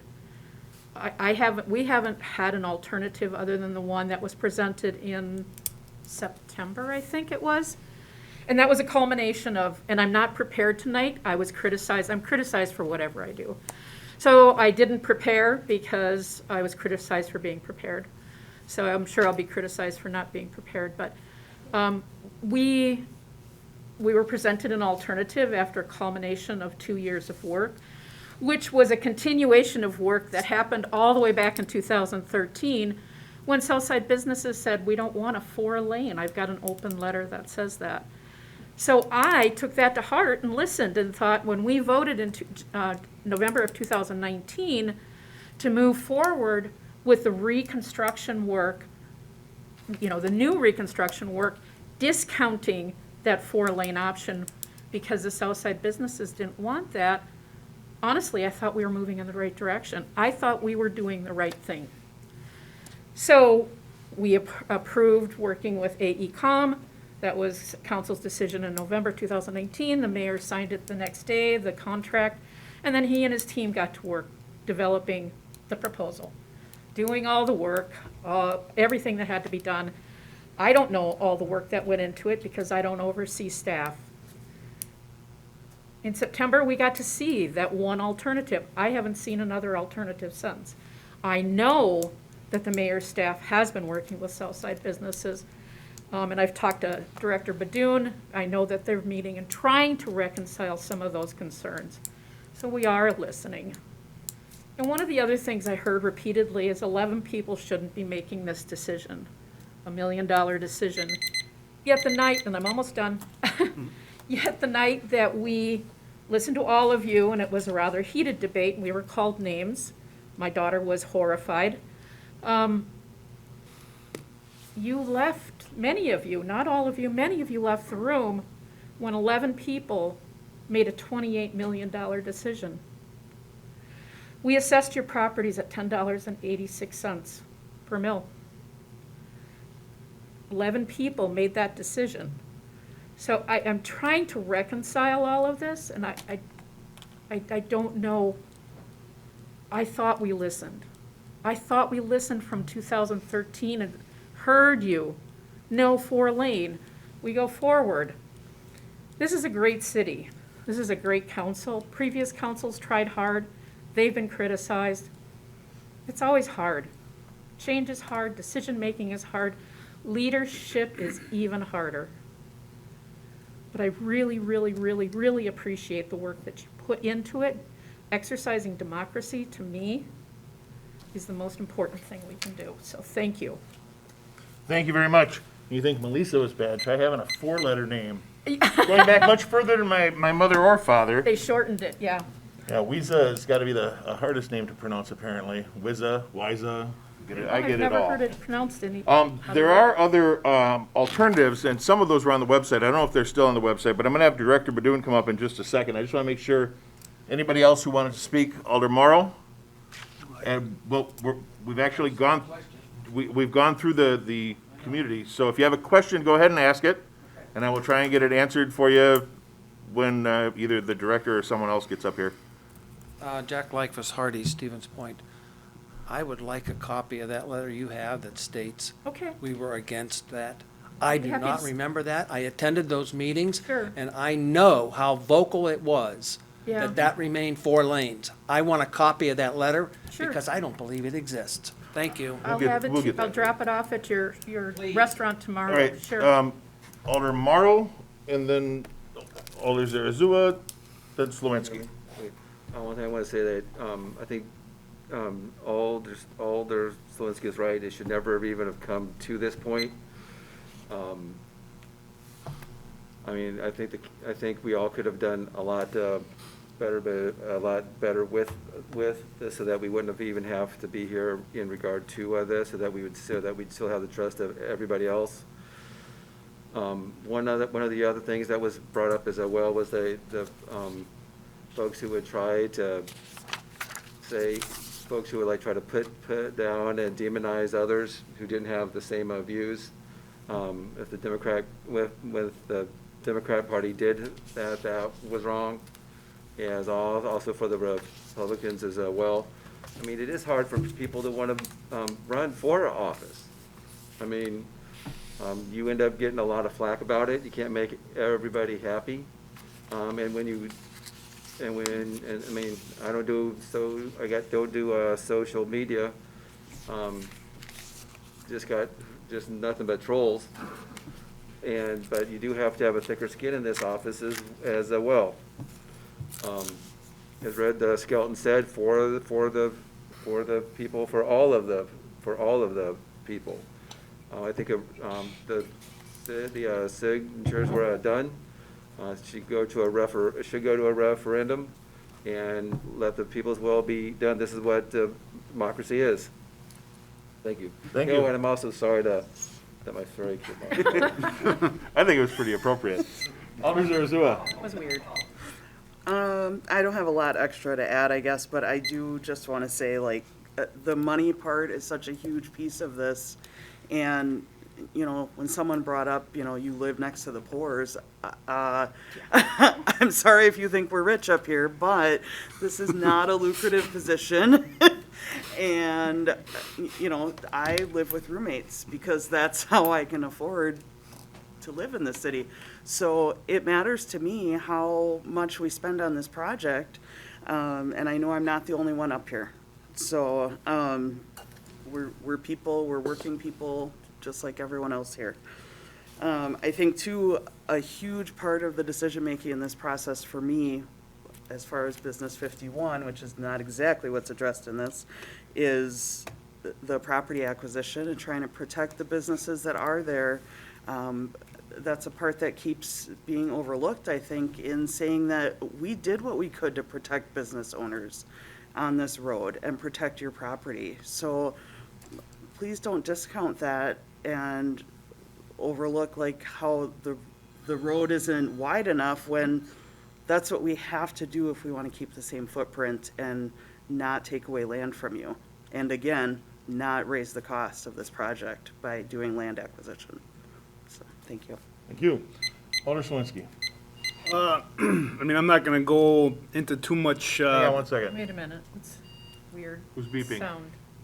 I hope someone's not dying. We're good? No emergency? Yeah. We're square. All right. so I don't wanna go into too much on how I feel about this. I think I've been pretty vocal on my feelings.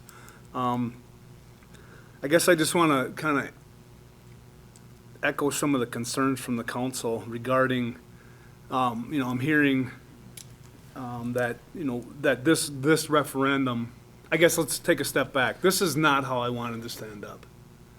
I did not want to have this referendum the way it's worded, because I do agree that the way it's worded, that there could potentially be, additional work. I mean, I know it's doable. But this is not where I wanted to be. I wanted to be able to sit down with all that were involved with this corridor, not just, again, the safety issue with pedestrians. I get all that. I've said that many times. But I wish really we could have come together and built our corridor. I'm hearing, the concerns, the cost. To do it right, would it maybe, require us to acquire some additional parcel or additional land from the private sector? Maybe. But we're doing it right. This road is gonna be here for a long time, and we can't go back. So, and some of these other concerns, it's like, I know Alder Christensen had made the, comment about discussions moving forward. We have 6 months. Why couldn't we have done this last fall? It was pretty much presented, and it was pretty much, we had a room full, plus over there, full of people, but it was like, nope, this is the way we're gonna do it. Why couldn't we have done this last fall and had these discussions? I mean, and now we have this division in our community. I'm so disappointed on how this was handled, and I've said this right from the start. It was a mess the first time around. And I did not want that to happen again. And here we are. So, I mean, it's unfortunate that it's gonna go to a referendum. Either we, decide tonight, which I doubt, or in August by the people. I'm just going through my notes here, make sure there's nothing I'm missing. Again, it's so unfortunate that we've gotten to this point. One question that President Johnson had brought up about an alternative. I've yet to see an alternative other than what was presented to us last fall. And I read through the summary of the AECom presentations, and I recognize some of those names up on that screen that were at a lot of those meetings. And it was almost to the point of bullying that you will not provide a 4-lane alternative for this to the people. I mean, it was like, this is demand that you will not show this as a 4-lane because people are gonna want it. It was almost like AECom was steered into, this is how it's gonna be. And it's unfortunate. One question I have on the north side, if the referendum comes in August and the people basically vote to have this pass where it has to go to a binding referendum on what direction this corridor goes in. How is that gonna work on that north side design when we're continuing to move forward, which for reasons I understand with the TIF? How is that gonna work if it gets changed to a 4-lane and they've already done all this design work for it, the 2-lane with the turn lane on the north portion? And I don't know if that's something. Well, we can have the director speak to that, but generally speaking, you have a 30% design. There's still lots of room to make changes. There's less concerns in regards to the north portion, and that's the one that has the TIF funding projected, so that's going to have a shorter timeline. Okay. I just got one more point. Okay. And that is, we're talking about if this were to go to the referendum and passes, now it's gonna cost all this additional money. AECom did not follow through on their contract, in my opinion. Because they said that they were gonna listen to everybody and they were gonna, bring everybody to the table, and again, I've said that many, many times. So if this has to be changed, I don't think the taxpayers should have to foot that bill, so, thank you. Thank you. Alder Kneebone. Yes, thank you. I will be quick. There were a couple of comments tonight made about safety, and I think the implication is that a 4 to 3 will make it less safe for first responders.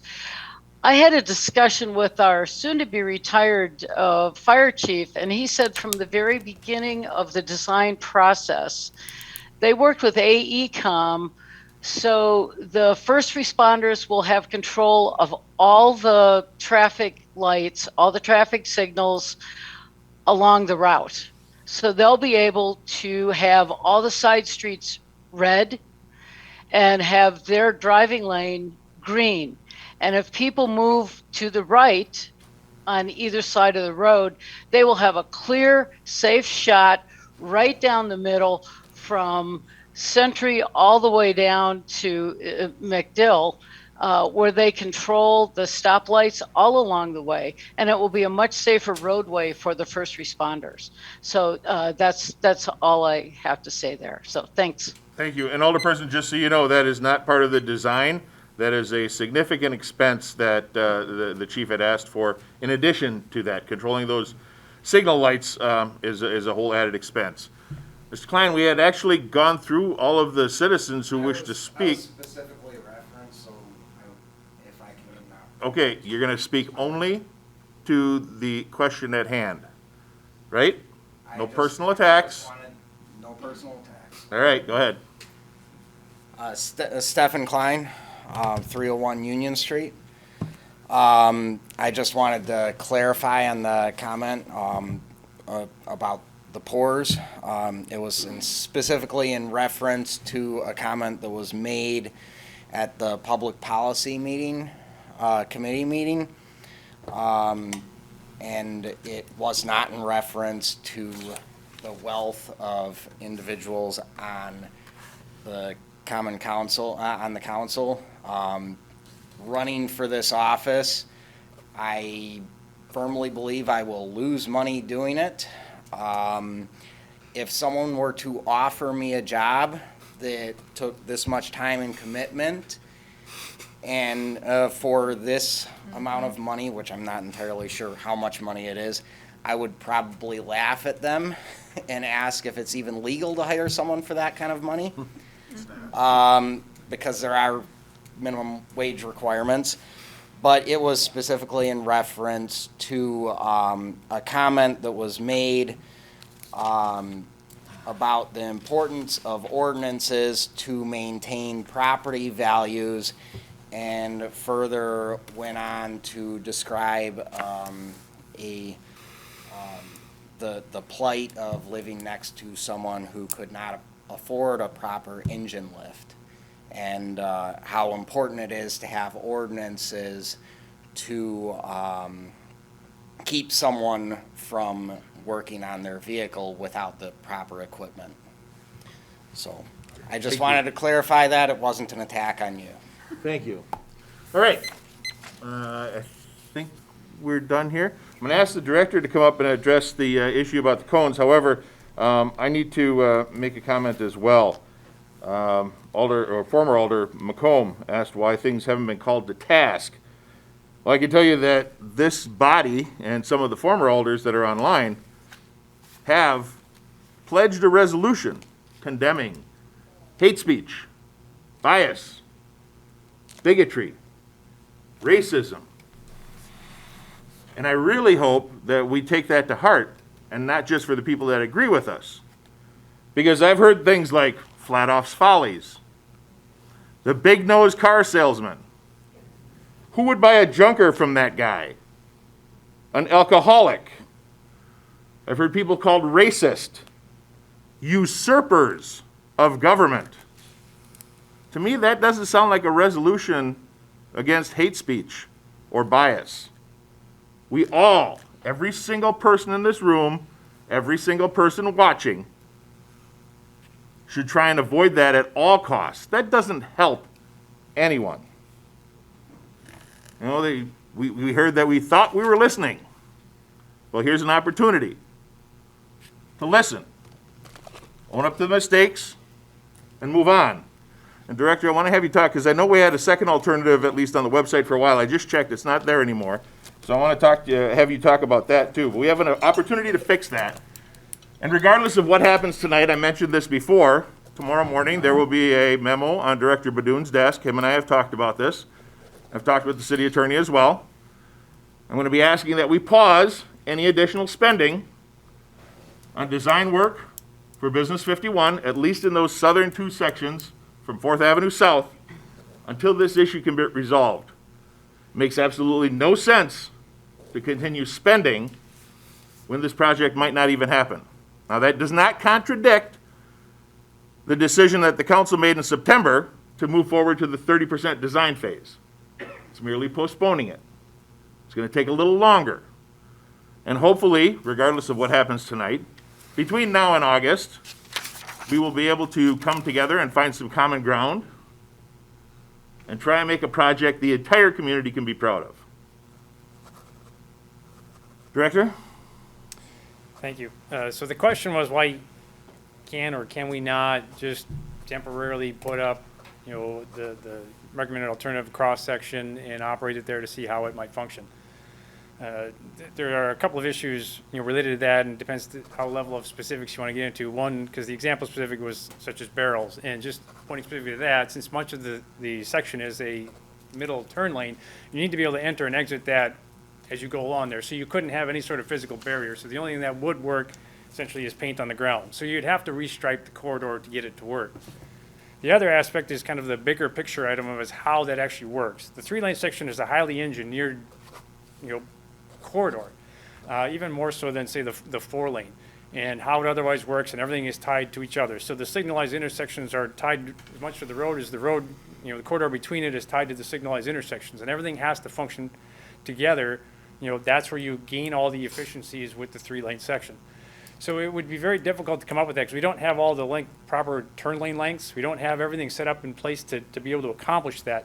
So it would, in essence, be a very significant cost to try to temporarily put something in there that probably would not otherwise work. And then lastly, how that would work is that because it is an engineered corridor, you can't just pick and choose to say, let's try it in this spot, let's try it in that spot. You would have to do it over an extended, portion of the corridor to actually see how it's going to function. And to do that, then there would be significant, changes to the intersections, the existing lighting, that there is how it's controlled, the turn lanes.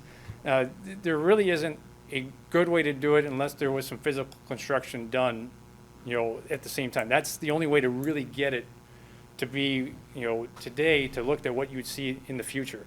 Short of that, it would be kind of a hodgepodge, that's something that I can nearly guarantee you, would fail simply because it wouldn't be properly engineered.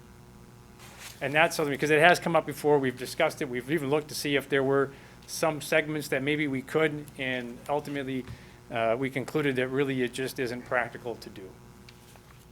And Director, when AECom was early on in the process, there were some segments that had some potential alternatives.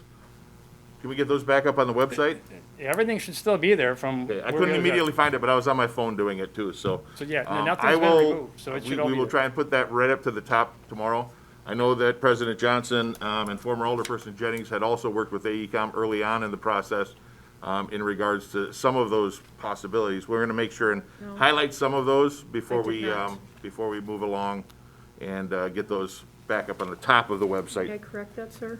So, I'm sorry, yes, go ahead. I didn't work with AECom Oh, there early was no on. contact between you and AECom? No, And Director Badoon in regards to Business 51?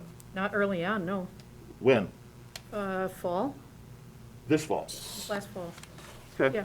I'll go back and check those emails. Yeah, no, I apologize if that is inaccurate. yeah. All right, so, speakers are exhausted. Questions got answered. The motion is to approve revised municipal code ordinance amendment 4.18 concerning the transportation finance.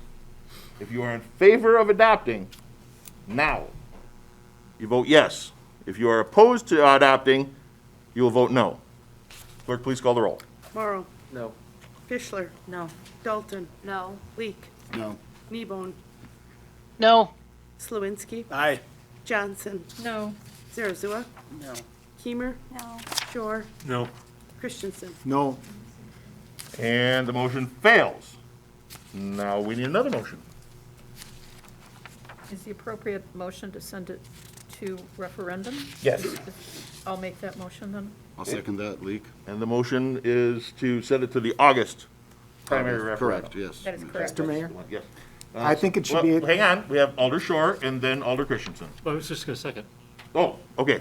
We Oh, we you have a second. second. Do it. We have a second, Alder Christensen. Would it be appropriate to say to the next general election, because it's not necessarily a given, I mean. According to the city attorney, it will be the August primary. If the primary takes place, but there isn't a definitive, that you could have. My candidates understanding, with- there is a primary. You could have There is a candidates, primary. you could have candidats withdraw between now and then, so there is a potential that makes sense. possibility. Well, is the city attorney here? Is he in the, there he is. Speak, oh wise and legally brief one. Flattery will get you nowhere. Yeah. It would Good just, question. the preference here, I think, would be to just send it to the next election. That is the phrase that appears in the statute. Okay. It is overwhelmingly likely there will be an August primary. On the slimmest of chances that that doesn't happen, then this would actually go to the fall general election. So then my motion was accurate? For the No. next election. For The next election. Okay. Next Thank you. election, and the second? I'm okay with that. So Alder just Schwartz, go ahead. confusing, next election's April. Oh. I mean, so, So That wouldn't meet the timeline. right? Don't make. Believe it or not, we really did talk about this internally before tonight. But I just want to make that clear that people are Right. going to say next Right. election, they're going to think April. Yeah. How about So- if we go with the next legal election? The sentence prior to this in the statute says, if there are less than 70 days prior Right, to the next right. election, then you look ahead. The next election allowed, would that be appropriate? Why don't I make the motion to send this to referendum at the August primary, in the absence of an August primary, the November general election? Is that? Perfect. That sounds like a perfect solution. There you go. I'll second that.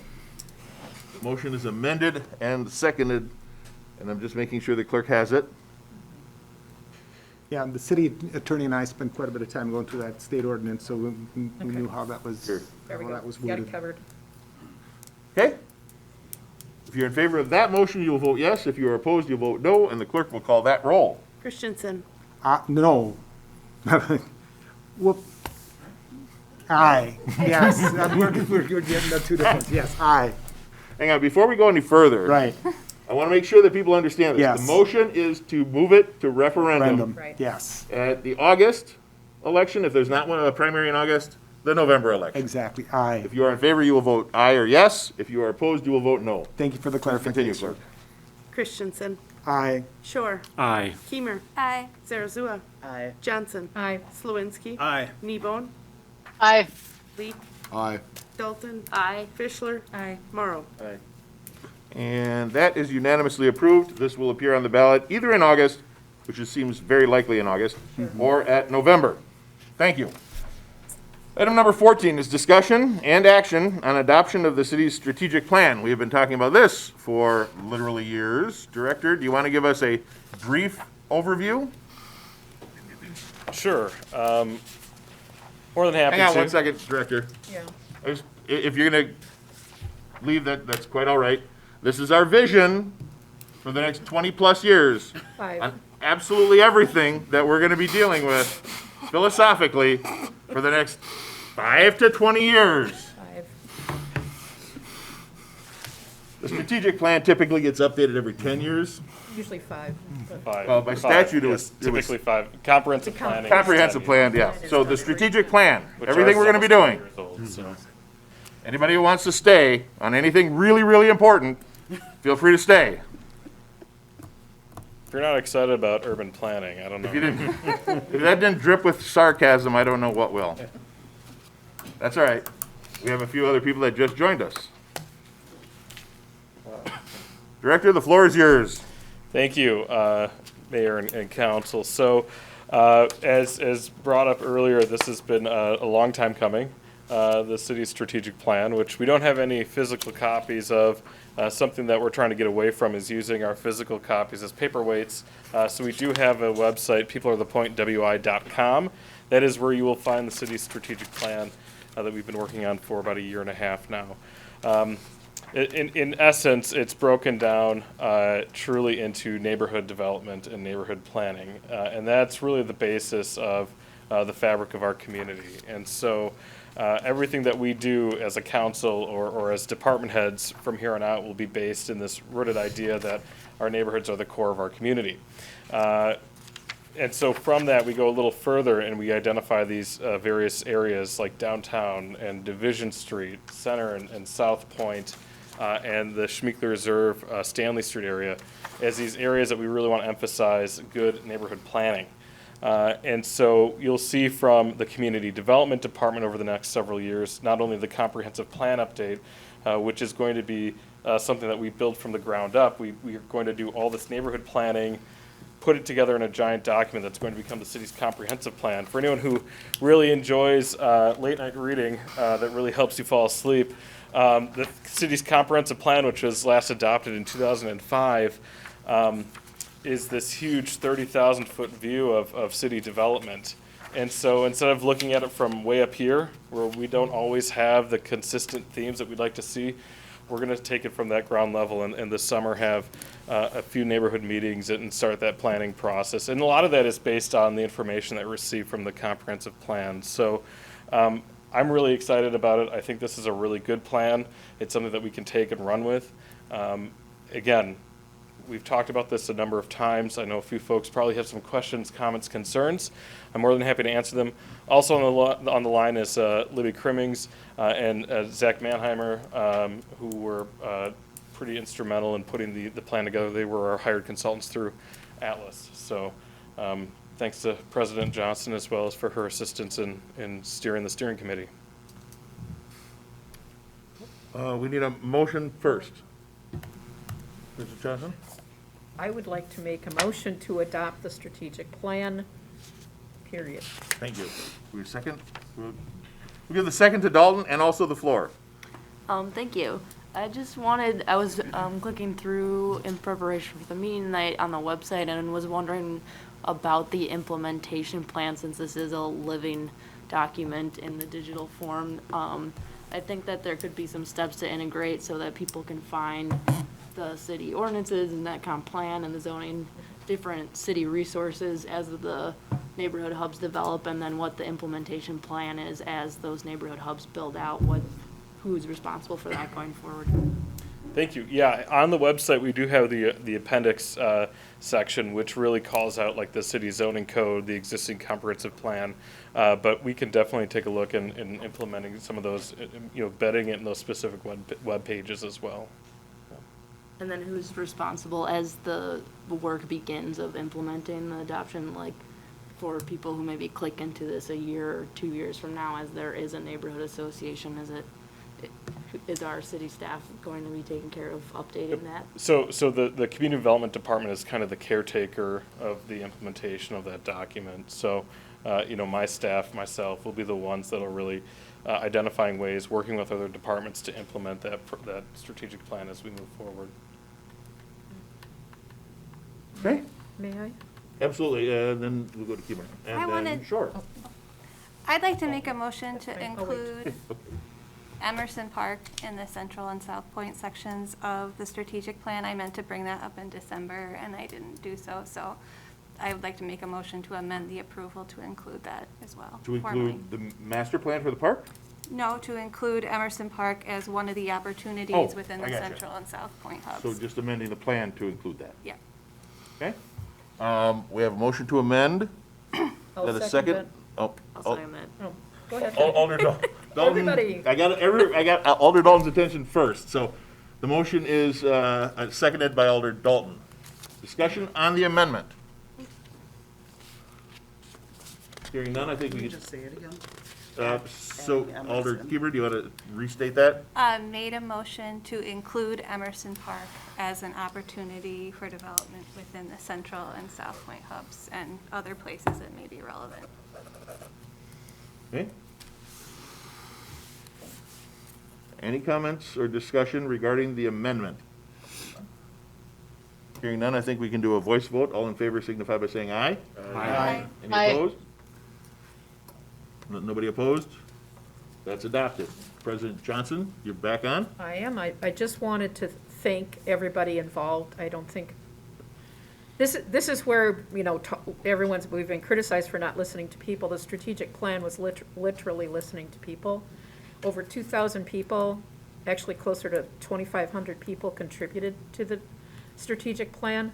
It was a great process. I learned so much from so many people. And Director Kronowski was amazing. I enjoyed working with him, and of course, Director Ostrowski before him. I want to give a shout out to now retired Jeff Schuler, Director of Planning and Zoning for Portage County. He was a significant player. And just everybody involved. It was a great process. It truly is. It is a plan for our strengthening our neighborhoods and building an even stronger, more resilient Stevens Point. So what a pleasure it's been to work with everybody. Thank you. Thank you. Alder Shore. Thank you, Mayor. So I feel the need to amend my original reaction to the strategic plan. I was enthusiastic about the North Division piece, still am. Very excited about what's taking place there. I gave something of a cranky, not especially constructive reaction to the Stanley Street piece, which is what I want to revise. I was probably triggered by reference to the gateway to the university and the comparison to the ice cream district. Kind of put me into thinking about it as a commercial development piece when, in fact, it's a public placemaking project, which I definitely welcome as somebody who cares a lot about that small commercial district by Stanley in Minnesota, and look forward to discussing what we might be able to do, maybe by Stanley and Lindbergh. Thank you. Thank you. Any other comments? Alder Kneebone. Oh, thanks, Mayor. Yeah, a couple things, actually. I think the neighborhood focus that's in the strategic plan is going to really play well with the new position that's being created in the in the community development department. This is the kind of thing a neighborhood planner does. So this is a really good step. And I did want to remind everybody that there is a neighborhood east of I-39 that was not mentioned. And anybody that thinks planning isn't sexy, this is a real good reason to say that it is. But I'd like Director Kronowski to address the fact that the east side of the city was not significantly mentioned in the strategic plan. Thanks.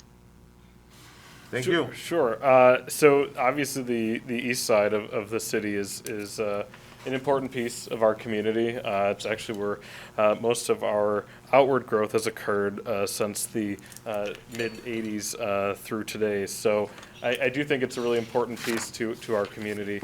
It wasn't necessarily included as part of the strategic plan because I think, especially the far east side, I think about where Dunham Sports is, the old Walmart, where the defunct Applebee's is. I think that area in particular deserves a little bit more master planning. Something that we've done like in the downtown area or Division Street, where a targeted area master plan would go a long way in attracting developers. The Community Development Department and the City Council have taken a really proactive step in creating TIF number 13 and embracing that area out on the east side to say it's a redevelopment site.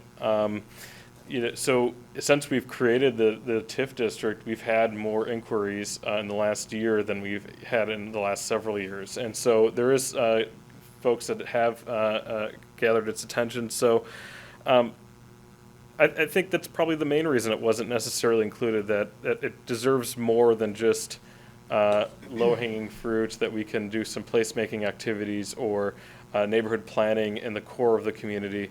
It's going to take a real effort and energy out on the east side to really make that a thriving area again that deserves a little bit more attention than just something in a strategic plan. Thank you. Anything else? We are going to adopt the strategic plan as amended. If you're in favor, you will vote yes. If you're opposed to that, you will vote no. And the clerk will call the roll. Morrow. Oh, I did that. Yes. Fischler. Aye.